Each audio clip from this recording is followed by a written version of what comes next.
আসসালামু আলাইকুম।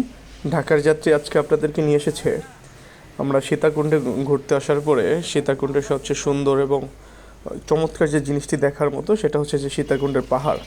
যে পাহাড় দেখতে আমরা মূলত ওই শহর থেকে এত দূরে চলে এসেছি জীবনের সব কিছু ছুটি দিয়ে। আমরা আজকে আছি তিনজন, সাধু সন্ন্যাসী আর দরবেশের যে বেশটা আছে আমাদের, সেই তিনজনই আমরা চলে এসেছি। দেখুন, আমরা প্রথমত হচ্ছে যে আমরা যে হোটেলে উঠেছিলাম সেখান থেকে একটা রিক্সা নিয়ে আমরা চলে গেলাম পাহাড়ের উদ্দেশ্যে। এখানে হচ্ছে আপনার 200 টাকা রিক্সা ভাড়া দিয়ে আমরা পাহাড়ের উদ্দেশ্যে রওনা দিয়েছি। এখানে রাস্তা পথে অনেক কিছু দেখতে পাবেন, তবে একটা চমৎকার বিষয় এবং যেটা সবচেয়ে গুরুত্বপূর্ণ বিষয়, এটা হচ্ছে সবচেয়ে হিন্দু অধ্যুষিত এলাকা। এখানে আপনার হিন্দুদের আবাসস্থল বেশি, যার কারণে আপনি চতুর্থ সাইডে অনেক মন্দির দেখতে পাবেন। যেমন আমরা এখানে দেখতে পেয়েছিলাম হচ্ছে স্বামী বিবেকানন্দর একটা মূর্তি ছিল, নানান ধরনের ছিল, সরঞ্জাম ছিল, অনেক কিছুই আছে এখানে। তো আপনারা এখানে দেখতে পারবেন খুবই সুন্দর মতো করে যে এখানে কি আছে। প্রথমত আমরা রিক্সা দিয়ে ছুটে চলেছি আমাদের পাহাড়ের উদ্দেশ্যে। হাতের বাম সাইডে একটি যেটাকে বলা হয় আশ্রম বলা হয়, সেই আশ্রমটি দেখলাম আমরা। দেখুন, চমৎকার একটি আশ্রম। এখানে হিন্দুদের তীর্থস্থালয় বলা হয় যেটাকে, সেটা হচ্ছে এটা। এবং হচ্ছে যে এবার আমাদের রিক্সা আবারও ছুটে চলেছে। তবে এটা এখানে সকালের দিকে একটু জ্যাম পড়ে, কারণ এখানে অনেকেই ছুটে আসে ঘোরার জন্য, যার কারণে হচ্ছে যে এত জ্যাম। তো আমাদের রিক্সা আবারও ছুটে চলতে আমরা যাচ্ছি আমাদের গন্তব্যের দিকে। আমরা পাহাড়ে ওঠার জন্য অবিরাম করতে এবার অবশেষে আমরা একটি সুন্দর রাস্তা পেলাম, পাকা রাস্তা। আমি এই প্রথমবার এসেছি পাহাড় দেখতে।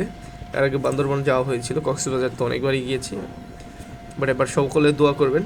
শারীরিক অসুস্থতার মধ্যেও আসছি শুধু একটা কারণে, যে এখানে যেন একটা ভালো সময় কাটাতে পারি নিজেদের।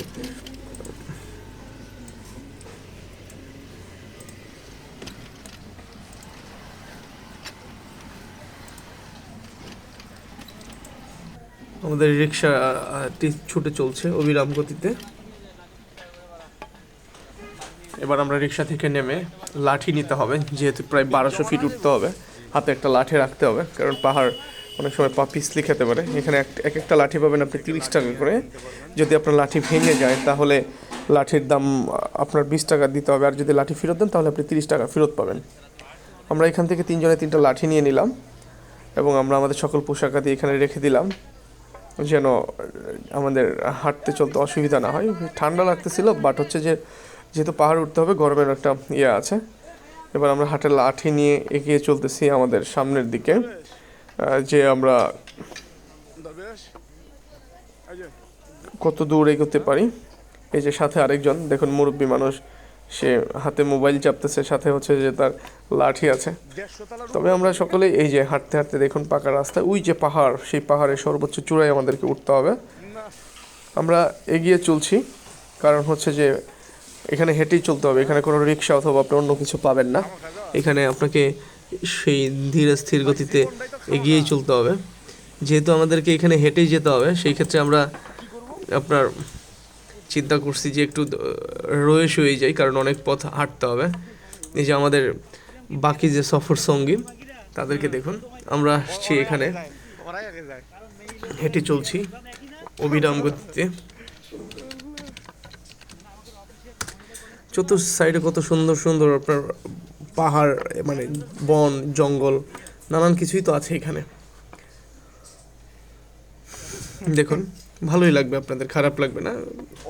মন চাইলে ঘুরে আসতে পারেন একদিনের ছুটি দিয়ে, জীবনটাকে কিছুটা দেখার জন্য। কারণ দেখুন, আমাদের মতো অনেকেই এসেছে এখানে।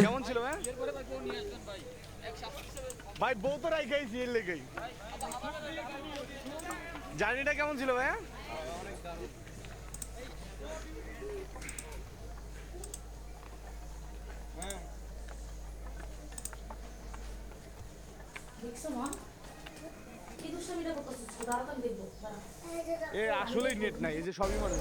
আস্তে আস্তে করে আমরা এগিয়ে চলছি আমাদের যাত্রাস্থল।